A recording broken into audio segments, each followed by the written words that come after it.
我觉得这个真的是偏向代谢循环比较不好的沙土。就是你会发现它的沙土整个来说是比较均质的颜色啊。我先跟你讲，你这个刮完之后，因为你是走代谢，所以你会大飙汗。哇，越来越痛。对，所以你如果说现在你想要就是让你的体型啊各方面去维持在你想要的形状的话，这个时候其实蛮好的，在燃烧就对。对对对对。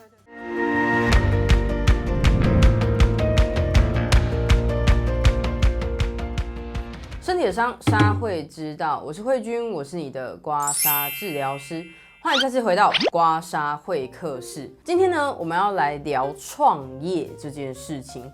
在台湾，其实很多人都想要自己当头家，就是觉得说好像，时间比较弹性啊，然后好像当老板就是赚很多钱啊，然后真的是这样子吗？其实我自己的体感是，可能有赚到钱，如果你商业模式好的话，可能有赚到钱，但是创业本身它也包含着高风险，所以呢，我今天邀请到了我的好朋友石刚，他是来自台南点石教练培训的创办人，那我们来欢迎他。Hello， 大家好，那慧君好，感谢今天的邀约。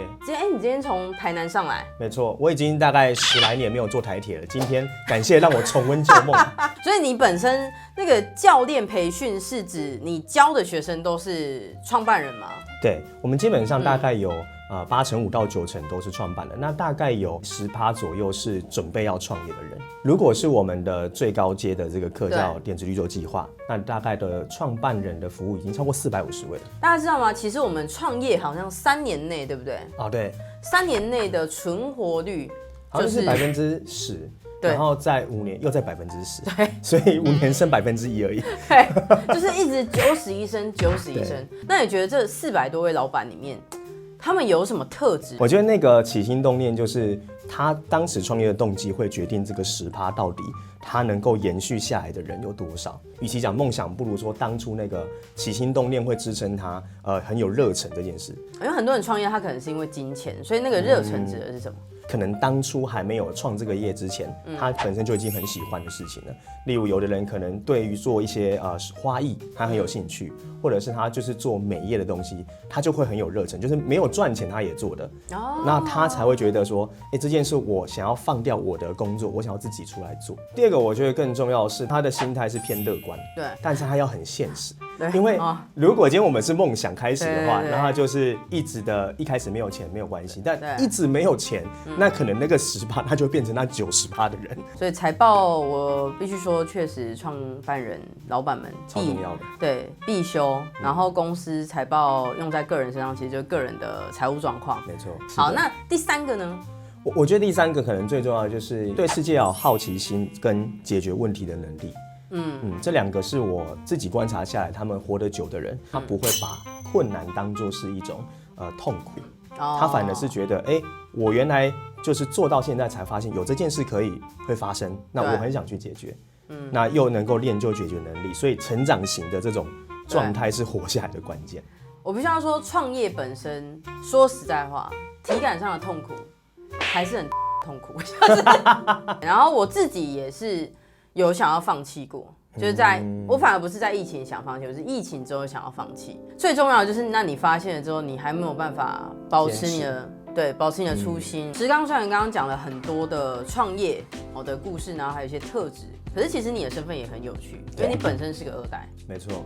那你后来你是有接家业吗？还是没有？哇，这段故事我们可能要聊大概1个晚上。不好意思，我们没有久时间，我很常要顾小孩，不好意思。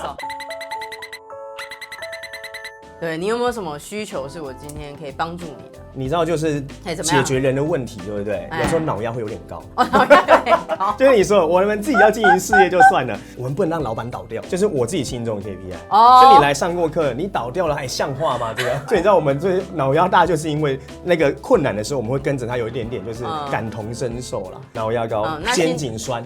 肩对，你因为扛很多，要扛很多，你就会一直盯着这样。周老板感觉是更不归路你很容易被 challenge 啊。你好傻。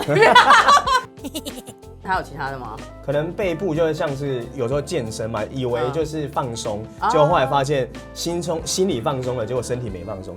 我们观众朋友最爱有健身啊，真的吗？但不要太期待。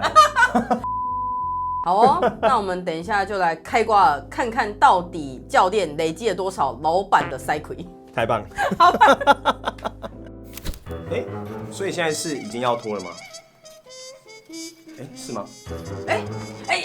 这个感觉好像还有点害羞，好像是付费内容。哦，是。没有啦，不是要叫你订阅的内容，要记得订阅哦，这样子才能够看更多的刮痧健康资讯哦。好，你赶快脱吧。那我们现在呢，就是把外衣褪去了之后，我们现在看一下我们石刚的身体。整体来说，我觉得都偏水，就在运动刮痧与关节复位里面的课程，我们会说这比较偏向是水肿的体质。如果你今天很想要赶快让你的身形比较好看，那其实蛮适合刮痧的。然后为什么会这么水啊？因为有时候压力会让你的代谢没有很好，然后压力会让人的身体一直处在发炎的状态。所以我有点不太确定，到底是因为，例如说排便有进但没有出，还是说睡得不好，还是怎样，所以导致于你就肿肿的，还是说那个高压已经让你所有的组织好像都泡在水里面？等一下再来看一下，然后头低一下，你这边整个绷紧了，我不知道镜头看不看得出来。它下去的时候，这个角度其实有一点点偏小，因为我们正常来讲下去的时候，眼睛其实要有点可以看到地板。可是以石刚来讲，它差不多45度，然后在这一个地方完全有一个张力咬住，所以它从头皮一直到我们的第7颈节颈椎这边的表皮，整个张力无敌大，所以这个我等一下可以帮你。然后代谢的话，我觉得可能会希望让你可以走排便。然后刚塞毛巾的时候，我发现腰这边好像一开始是勒得比较紧，导致那便便有点下不去的概念。整体来讲腰真的会比较不好一些，其他我觉得偏水。那偏水的话，有可能刮得出痧，也有可能刮不出来。我们等一下再来看看好了。那麻烦你帮我头低，那我们要从颈椎开始。那因为头皮就很紧绷，会从头皮上面开始刮。哇，这个开始有点刺痛的感觉。有一点，而且它的痧其实蛮深的，现在已经到暗红痧了哈。所以正常都是这个力道，对不对？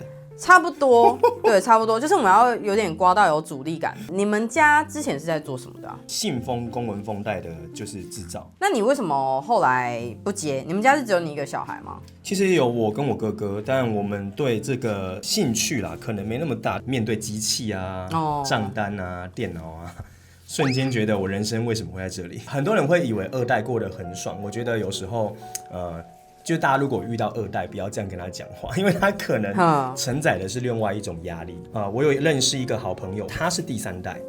那他曾经也遇到了一些风波，当时候的压力其实就是，如果传到3代毁在我的手上，那个是历史级别的大逆不道嘛。那你那个时候不接班，然后你哥也不接，有在家庭里面就造成什么样的一个压力或讨论吗？这就是我们说可以聊比较久的地方。好，你说。我跟他们说我想要自己出来外面做自己的事。对。那其实不是一次就通了，我大概经历了2到3次比较激烈的沟通，他就觉得我一定又是只是单纯不想做，然后也还没想好干嘛就要出去这样子。可是我已经长那么大，你怎么会觉得我跟以前还是一样？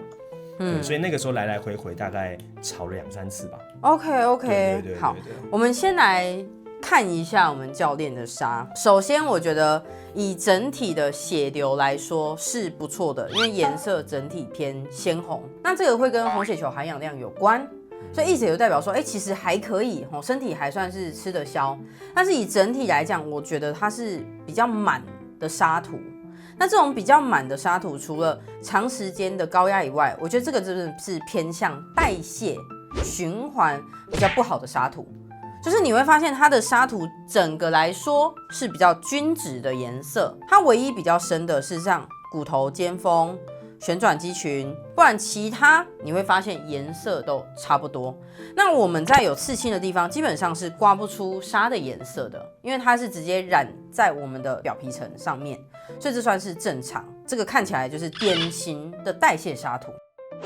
好，那我们上半部刮完了，我觉得就是比较偏代谢、比较循环比较不好的痧。我先跟你讲，你这个刮完之后，因为你是走代谢，所以你会大飙汗。OK。对，所以你如果说现在你想要就是让你的体型啊各方面去维持在你想要的形状的话，这个时候其实蛮好的，就在燃烧，就对。我觉得还不错哈。好，那我接下来要继续往下。我跟你说，你下面会比上面痛哦。我也觉得。那后来呢？你们怎么摊牌？就是真的没有要接这件事情。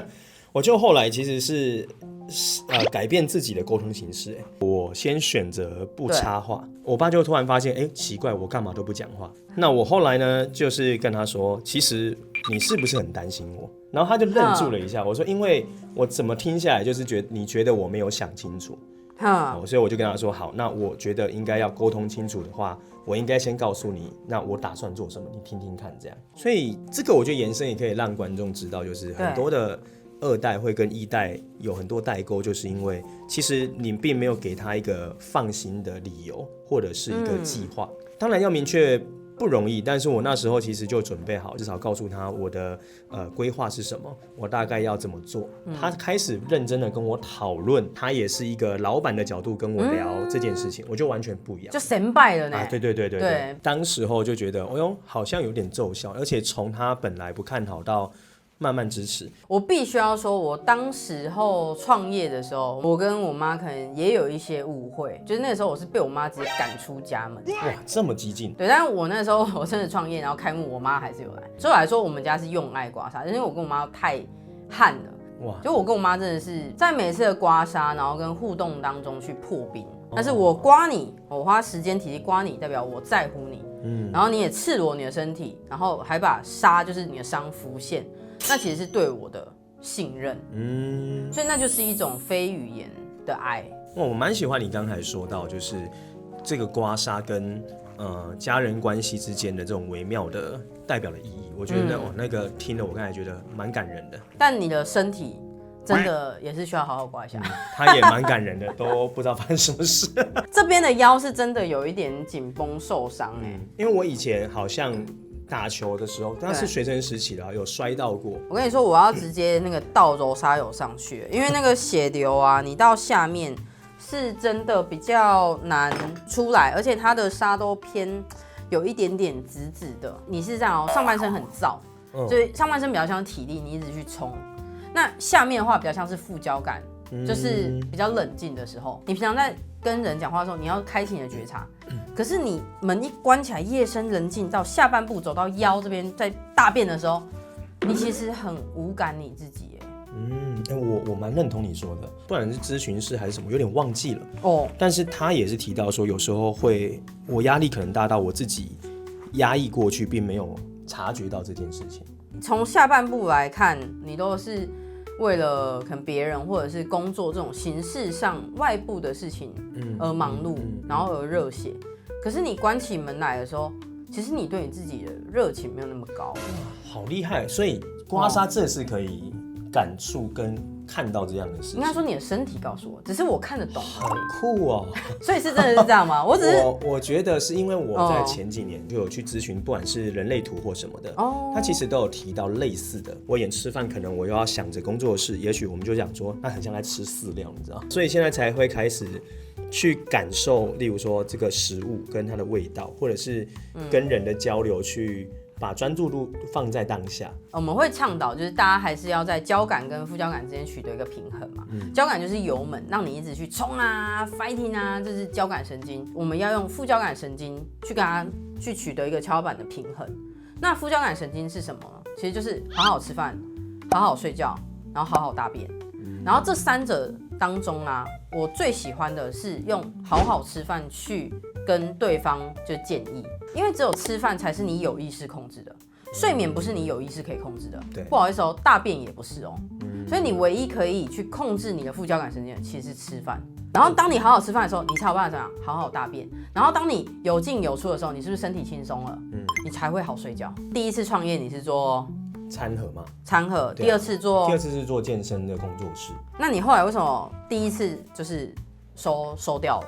其实第一次有一个很大的点，就是当他做到一个起色的时候，他开始会进入到一种失控。例如说，你订单多了嘛，然后你就乱了，比如说财务啊，然后订单系统，那时候就是只会接业务，只会行销，但并不会管理内部的公司。方便问一下那时候营收大概做到多少？大概就10几万而已吧，1个月啦。所以这些就是让我当时思考了一下，说这到底是不是我长期要做的事。OK， 好，我们先挂一下腰，要让你排便。而且这边，我先跟你说，你这边会超黑，我等下超痛。那后面第二个呢？你就紧接着第二个嘛。我那时候有先去那个有一间上柜公司的健身房，对，那大概做了也是大概10个月，就多了快1年的时间。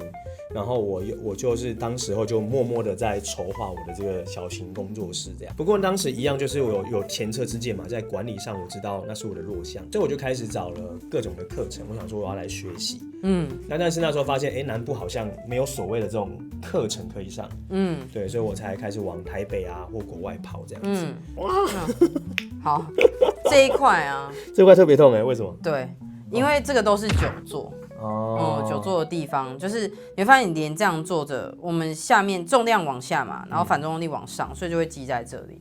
然后因为你的裤子比较紧，有时候真的会很影响到你的肠胃道，尤其是如果你做健检又发现你有大肠那种息肉的时候。对，它裤子那些血管就是会勒住的都要调整，会比较好。以后面来讲啊。左边这边从阔背，因为你有在训练，阔背这边确实直直的，这边也直直的，这个回去都会淤青哦。这边拉伤，然后这边束住，就有时候可能这边不管是久坐或者是裤子，或者是皮带等等的，所以你会变成很像那种梨子的形状。